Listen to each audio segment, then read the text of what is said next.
नमस्कार, आप देख रहे हैं देश का number 1 Hindi news channel news 18 India. मैं हूं आपके साथ पूजा। नमस्कार, आपके साथ मैं हूं सबीना तामंग। देशमुख युद्ध का जिक्र करेंगे। रूस यूक्रेन के युद्ध से जुड़ी बारीक से बारीक जानकारी आप तक पहुंचाने जा रहे हैं। जी हां, युद्ध में आज बात यूक्रेन के 200 अड्डों की और उन पर तानी जा चुकी 1000 मिसाइल की। रूस के राष्ट्रपति व्लादिमीर पुतिन ने अगस्त में 1000 मिसाइल लॉन्च करने का टारगेट सेट कर दिया है और इस बार उनका सबसे बड़ा निशाना यूक्रेन के राष्ट्रपति वोलोदिमीर ज़ेलेंस्की बन सकते हैं।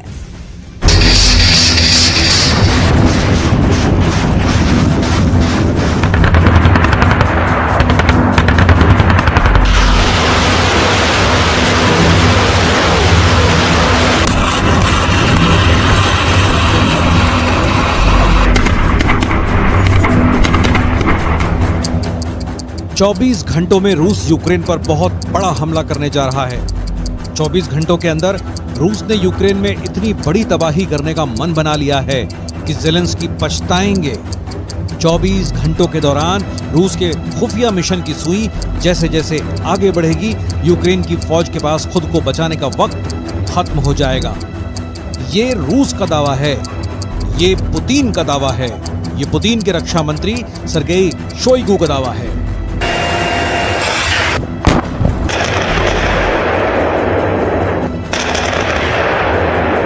всех направлениях, сосредотачивая основные усилия। क्योंकि शोइगु ने रूस के 100 जनरलों के साथ ऐसी मीटिंग की है।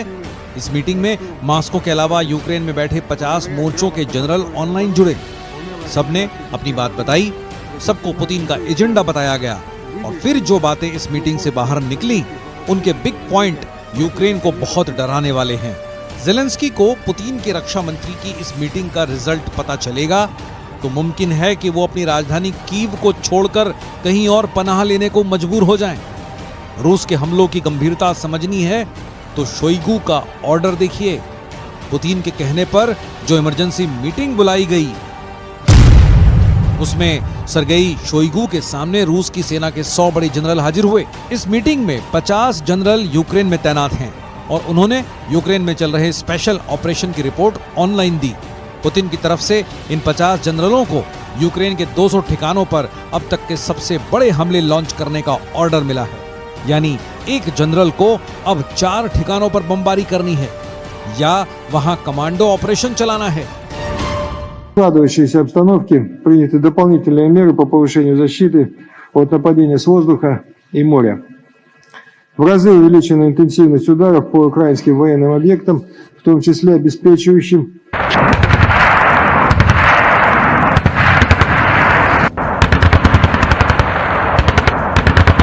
अब सवाल है कि जब शोइगु ने रूस के टॉप लेवल के जनरलों की मीटिंग ली तो उसमें पुतिन के आर्मी चीफ वलेरी गेरासिमोव कहां गायब थे? तो उसका जवाब ज़ापोरिज़िया से आए इस वीडियो में है, जिसमें रूस के chief of general staff Valery Gerasimov अचानक उस कमांड सेंटर पर पहुंचे जो यूक्रेन के हमेशा टारगेट पर रहता है। जनरल गेरासिमोव को ज़ापोरिज़िया के मोर्चे के बारे में बहुत बारीक बारीक बातें बताई गईं। ज़ापोरिज़िया में कमजोर फ्रंट कौन सा है और रूस की फौज कहां मजबूती से तैनात है, उनको ये सब बातें ज़ापोरिज़िया रीजन के कमांडर कर्नल जनरल अलेक्जेंडर रोमानचुक ने बताई। जनरल गेरासिमोव को मैप पर वो लोकेशन दिखाई गई जहां ज़ेलेंस्की की सेना काउंटर अटैक की कोशिश करती रही है, लेकिन उन्हें कुछ खास हासिल नहीं हुआ।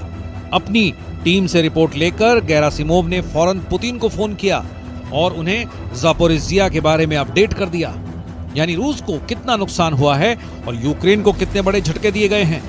इसके बाद जनरल गेरासिमोव एक स्पेशल हेलीकॉप्टर Mi-17V5 के जरिए कमांड हेडक्वार्टर की तरफ बढ़ चले। इस हेलीकॉप्टर को गनशिप के साथ लैस किया गया था ताकि ग्राउंड से अटैक की हालत में फौरन रॉकेट दागे जा सकें। बात साफ है कि रूस के जनरल ने अब खुद ज़ापोरिज़िया की जिम्मेदारी संभाल ली है। ज़ापोरिज़िया के इलाके से यूक्रेन की फोर्स का पूरी तरह सफाया अब पुतिन का एजेंडा है। यही वजह है कि खुद रूस के आर्मी चीफ को यहां भेजा गया। कहा जा सकता है कि यूक्रेन में चल रहे ऑपरेशन को पुतिन ने बहुत मजबूती से अपने हाथ में लिया हुआ है और क्रेमलिन तक पल पल की जानकारी पहुंचाई जा रही है। 2 дня, 26-27 июля, В районе населенного пункта Работино уничтожено более 400 украинских военнослужащих, 31 танк. Из них 3 немецких «Леопарда», 2 французских, а также 32 боевые бронированные машины. В общей сложности 63 единицы бронетехники.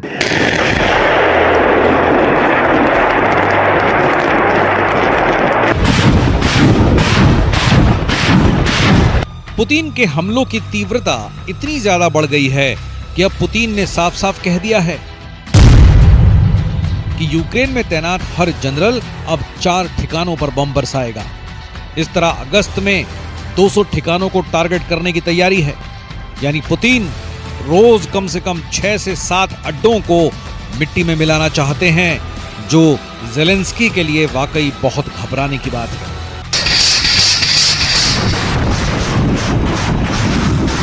पुतिन ने जो टारगेट सेट किया है उसे ज़ेलेंस्की और उनकी सेना को बहुत गंभीरता से लेना पड़ेगा, और इसके लिए जुलाई के महीने में यूक्रेन पर हुए हमले बड़ी वजह कहे जा सकते हैं। जुलाई में यूक्रेन में बहुत ज्यादा मिसाइल दागी गई हैं। यूक्रेन का कोई ऐसा बड़ा शहर नहीं है जिसको निशाना बनाकर पुतिन ने मिसाइल लॉन्च न की हो। इसमें कीव से लेकर खार्किव और ओदेसा से लेकर ज़ापोरिजिया तक शामिल हैं। जुलाई के महीने में यूक्रेन की सेना को बहुत बड़ी तबाही देखनी पड़ी, ये दावा पुतिन के रक्षा मंत्री का है। रूस के मुताबिक जुलाई में ही यूक्रेन के करीब 21,000 सैनिकों को मार गिराया गया। इसके अलावा 2,500 बड़े हथियार खत्म कर दिए गए। इनमें 10 लेपर्ड टैंक शामिल हैं। इसमें 11 ब्रैंडले बख्तरबंद गाड़ियां शामिल हैं।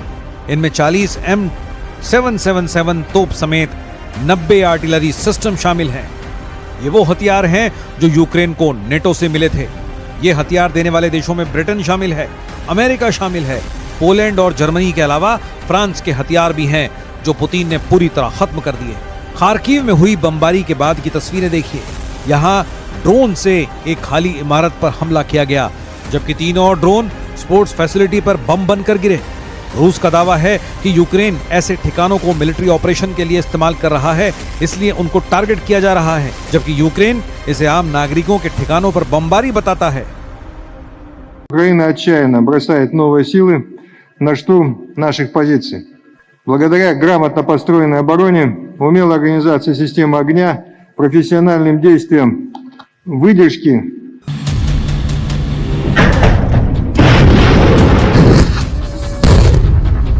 सर्गेई शोइगु साफ साफ बता रहे हैं कि काउंटर अटैक फेल हो चुका है, लेकिन ज़ेलेंस्की का दावा अलग है।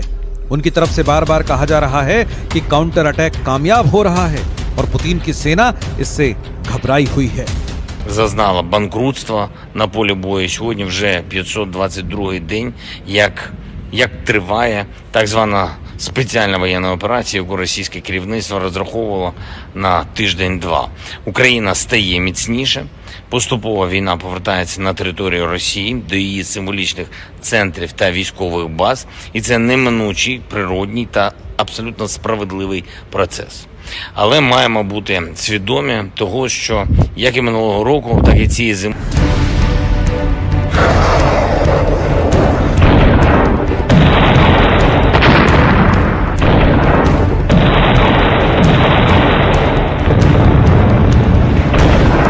ज़ेलेंस्की का दावा देख लिया, अब पुतिन का प्रैक्टिकल देखने की बारी है।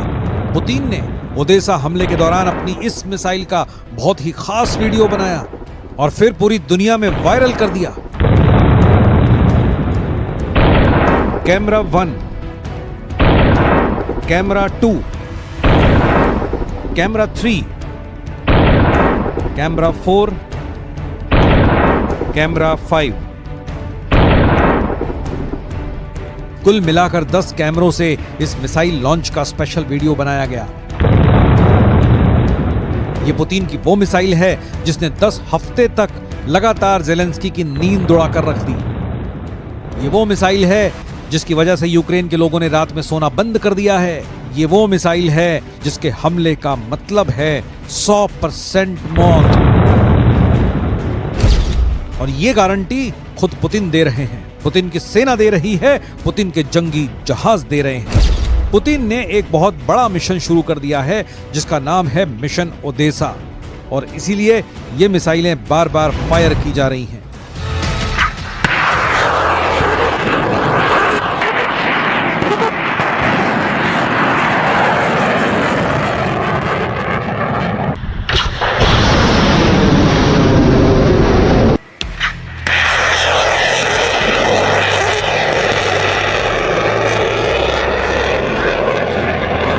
ये वो मिसाइल है जो जहां गिरती है वहां की तबाही देखकर दिल बैठने लगता है। ये मिसाइल जहां गिरती है वहां कोई जिंदा नहीं बचता, कुछ सलामत नहीं रहता। हर तरफ आग होती है, मलबे से लाशें निकाली जाती हैं, बची खुची इमारतें खंडहर बनने के लिए तैयार हो जाती हैं। ये पुतिन का गुस्सा है जो ज़ेलेंस्की के काउंटर अटैक पर निकल रहा है, और इसमें पुतिन नेटो को भी बराबर गुनहगार मानते हैं। Сегодня очевидно, что западные кураторы киевского режима явно разочарованы результатами так называемого контрнаступления, о котором в предыдущие месяцы громко вещали нынешние украинские власти. चाहे मास्को पर ड्रोन अटैक हो या फिर क्राइमिया में कर्च ब्रिज को बम धमाके से उड़ाने जैसे हमले, पुतिन ने इसका फौरन जवाब दिया है। कभी ओदेसा में तो कभी खार्किव में। पुतिन ने बता दिया है कि अब वो यूक्रेन की तरफ से ऐसे हमले बर्दाश्त नहीं कर सकते। क्राइमिया ब्रिज अटैक के बाद पुतिन और ज्यादा आक्रामक हो चुके हैं और इस बार वो खासकर किसी भी कीमत पर ओदेसा को जीतना चाहते हैं, चाहे इसके लिए कुछ भी क्यों ना करना पड़े, किसी भी हद तक क्यों ना गुजरना पड़े। पुतिन इस बार 100% तैयार है।